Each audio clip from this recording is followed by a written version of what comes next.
So let's take a look at how coaching is different from a few other types of interactions which people may actually pay for or not. You'll see what I mean.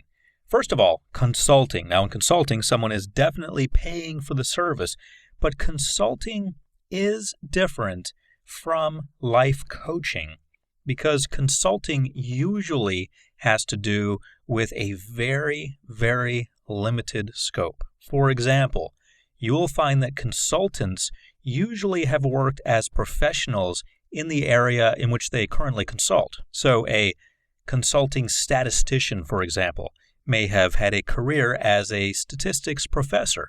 I remember hearing recently about a college professor of mine. I had a physics class early on in my college career, and a professor of mine, for some reason I looked him up on the internet recently, and I found out that he's a consultant for accidents that happen.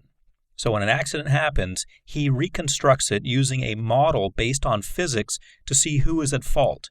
And they say that a train was coming at a certain mile per hour speed, and this happened and that happened, and he calculates the sound of the horn and the speed of the train and so forth and finds out what happens. He pieces everything back together. He is now a consultant in a very specific field. He has a PhD in physics, and he consults in a very narrow range.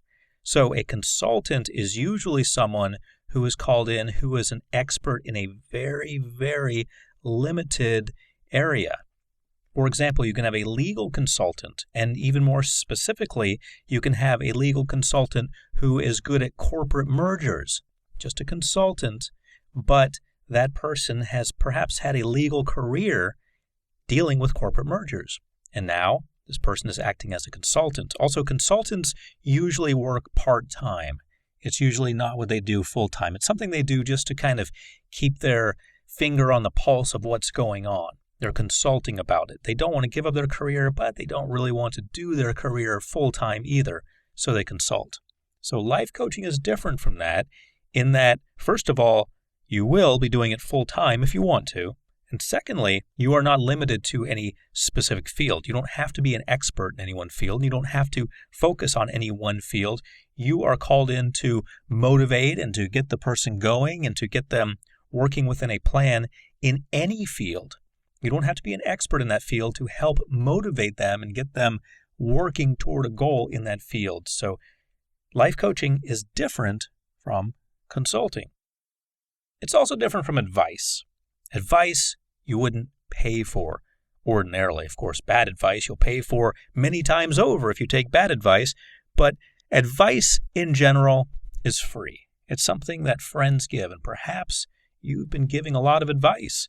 Perhaps that's what led you to this program. Perhaps you're tired of giving free advice. You're tired of people coming to you and saying, hey, what should I do? Or, hey, can you help me get a plan together? Hey, I need to move forward, but I really need some help doing it. Can you come over and help me create a plan of action? You're so good at that with yourself. Can you come over and help me do it? You're probably a person who has gotten that once or twice. And of course, there's the expectation that there won't be a fee. In other words, you won't be making any money at it, but you will be helping them.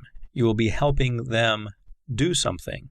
So advice is different from consulting in that you will be paid for it, but with money comes the expectation of it working out. A patient of mine one time told me at my Beverly Hills office, he said, he was an insurance agent. We were talking about prices before the session began.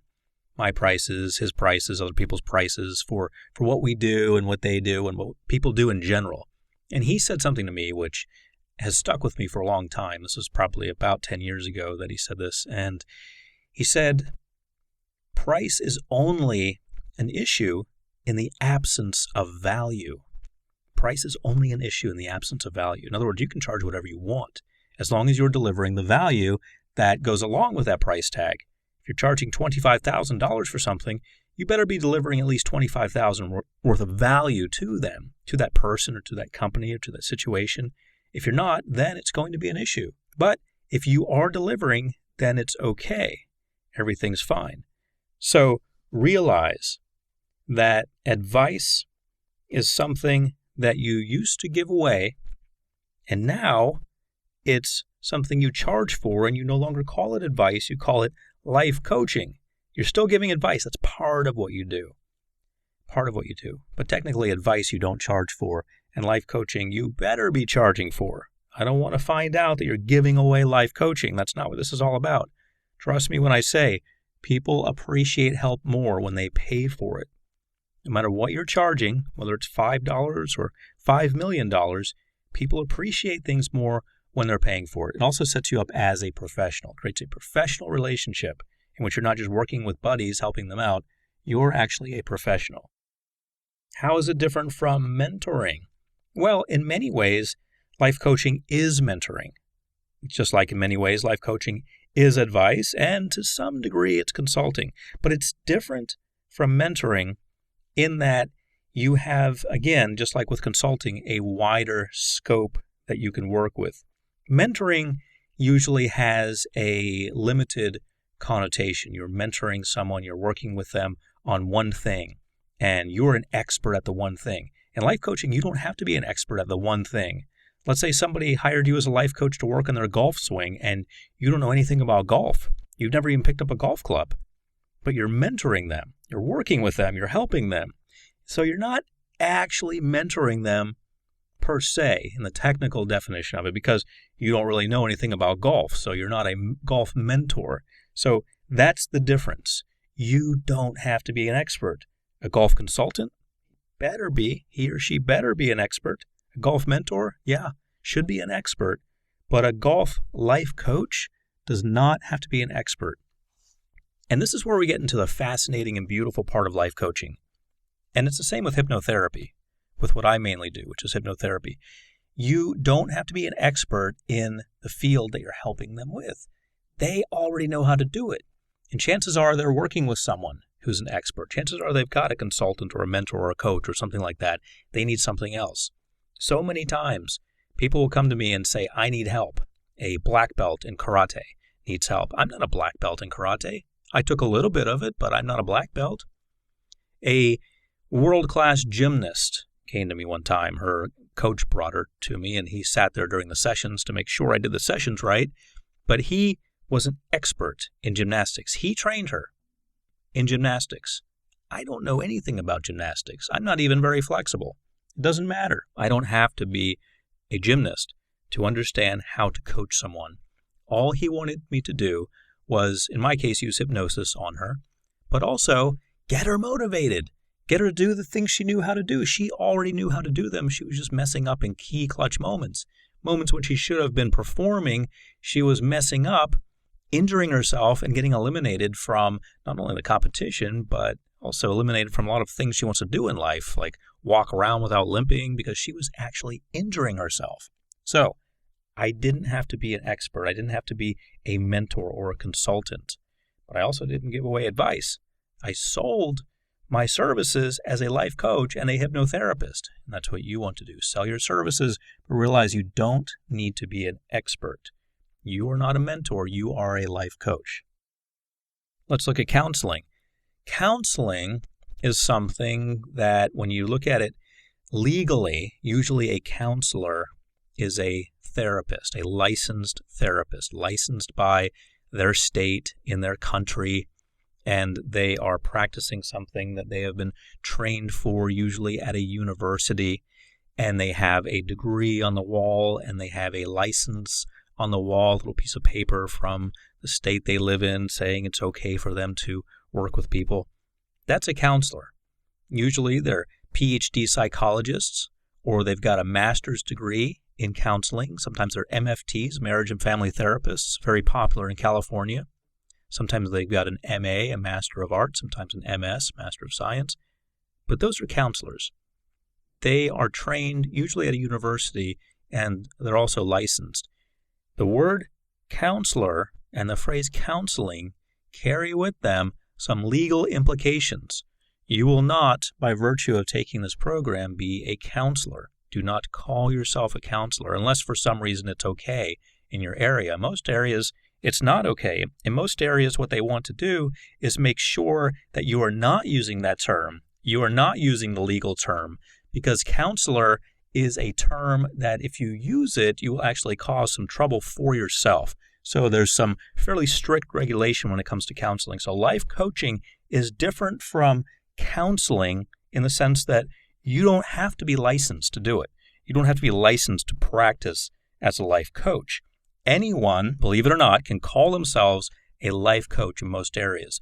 Now, of course, what's going to distinguish you from them is that you're going to have some advanced training. You're going to have the thoroughness of this program, and you're going to have the confidence to know that you're going to be able to help people.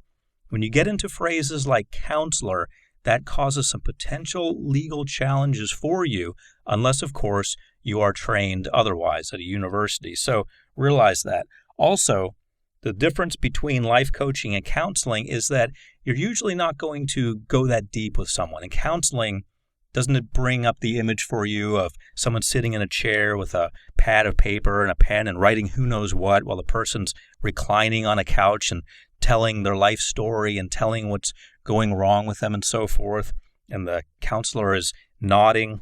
That's what it brings up in my mind. That's a counselor. They're going very deep. They're very attentive. They're really getting into what the person's talking about on a deep psychological level. And because of that, they're able to offer counseling services. Now, the counselor is licensed to do that. You are, in most cases, in most areas, not licensed. So keep all of those things in mind. Let's take a look at how life coaching is different from therapy. Now, counseling is one thing.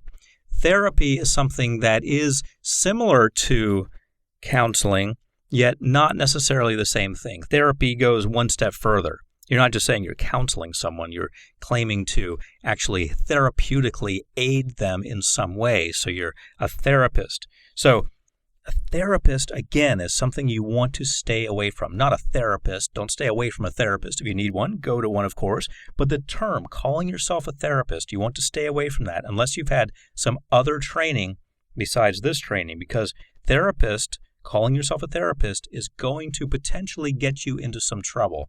You are going to potentially cause some challenges for yourself by calling yourself a therapist. For example, many states in the United States of America have very strict laws. If you represent yourself as a therapist, you had better have a degree from a school and an actual university. That's what I'm talking about. And you also should have the counseling, or therapy in this case, certification. You should have the licensing behind it. If you don't have those things, you are going to get yourself into trouble, just like counselors. So counseling, therapy, very similar. In many cases, there's not much of a distinction between them, but I strongly suggest that you avoid both of them. Now, when we think about therapists, there are a number of different kinds of therapists. There's a hypnotherapist, for example. That's what I call myself, a hypnotherapist.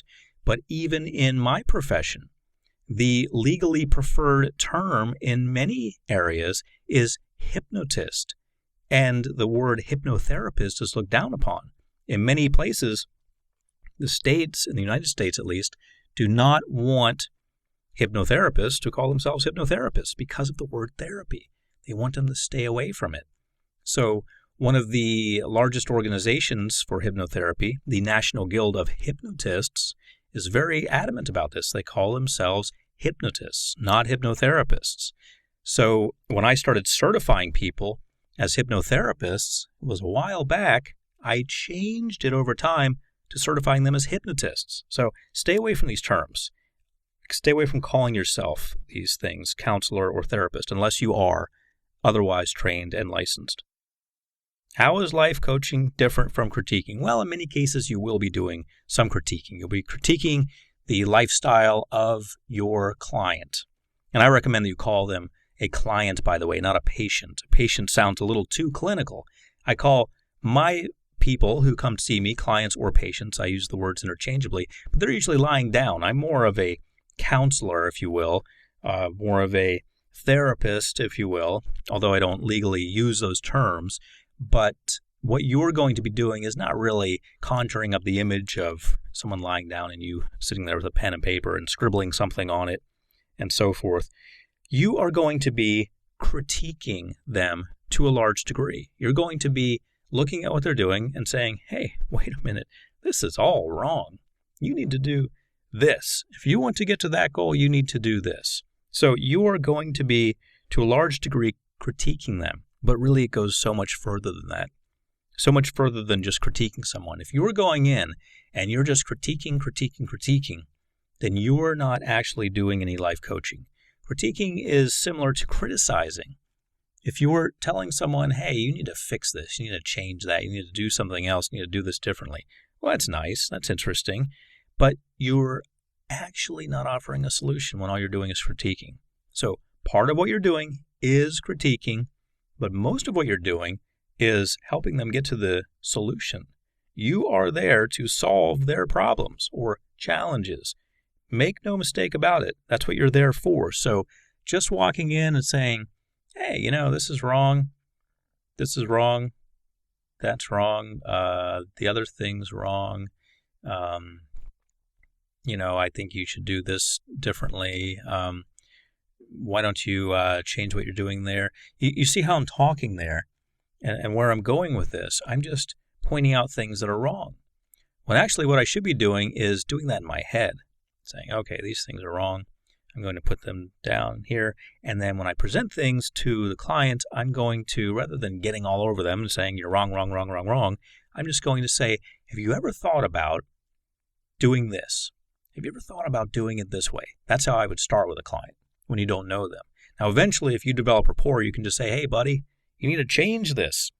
Hey, miss or mister, you need to change what you're doing. You need to do it this way instead of that way. Come on, get with it. If you establish really good rapport, you can do that with someone. But initially, you want to get your critique list in your mind and then share that with them in the form of a solution list, because every critique you have should have an accompanying solution. So how is life coaching different from guidance? Well, guidance conjures up the idea for me of going to a guidance counselor. And when you go to a guidance counselor, they sit behind a desk and they're not really proactive. They're just sitting behind a desk. I've gone to guidance counselors numerous times in my academic career. I remember when I first started college, I was only allowed to take, I think, 12 or 15 credit hours per semester. And I wanted to get my 2-year degree done in 1 year because I wanted to get on with my 4-year degree. I wanted to get that done. So part of that was there's this little degree called the associate's degree that you can get on your way to getting your bachelor's degree, which is, of course, before your master's and specialist and doctorate degree. But when I first started, I was 17 years old and full of fire and energy and so forth, and they told me I could only take 12 or 15 hours. I had to go to the guidance counselor and say, look, these classes are classes that I can take more of. They're just my beginning classes. I'm okay with this. I don't have to work. I didn't have to support myself at the time when I first started college. So I had the luxury of having a lot of time to study. So I told the guidance counselor all of this. The guidance counselor sat behind his desk and he listened to me and he said, okay, well, we'll try it out. And it worked out. And I got the 2-year degree done in 1 year. But the guidance counselor at no point came around to the other side of the desk and said, well, let me look through your classes you're taking. And do you need any help in any of your classes? And how about arranging the schedule? Can we do anything about that? So there was nothing really proactive about what the guidance counselor did. So when you think of the word guidance, guidance is sort of like advice. It's kind of like advice that leads you somewhere. Advice can be kind of general. Guidance is sort of like advice that has a definite meaning to it. So when you're doing that, still, you're not proactive. You're not down in the trenches with the person. You're on the other side of the desk, either metaphorically or in reality. You're on the other side of the desk. You're just offering your sage advice. You've got wonderful things to say, and they may very well be wonderful, but that's all guidance is. And that's what guidance counselors do. They say, I think you should do this and that. I remember in high school, we had a meeting with a guidance counselor. I think in my final year, I had a meeting with a guidance counselor to talk about college. And the meeting was about 5 minutes. And he said, what are you taking? Okay. Where do you want to go to college? Okay. All right. That should do it. Next. And that was it. That was the guidance I got. At no point did he come around and help me out or anything like that. So you are offering something much more detailed, much more in-depth than guidance. You are getting down in the trenches with them, making sure they're getting up on time, making sure they're doing what they're supposed to do. So those are the differences between what you are going to be doing and what everyone else is doing.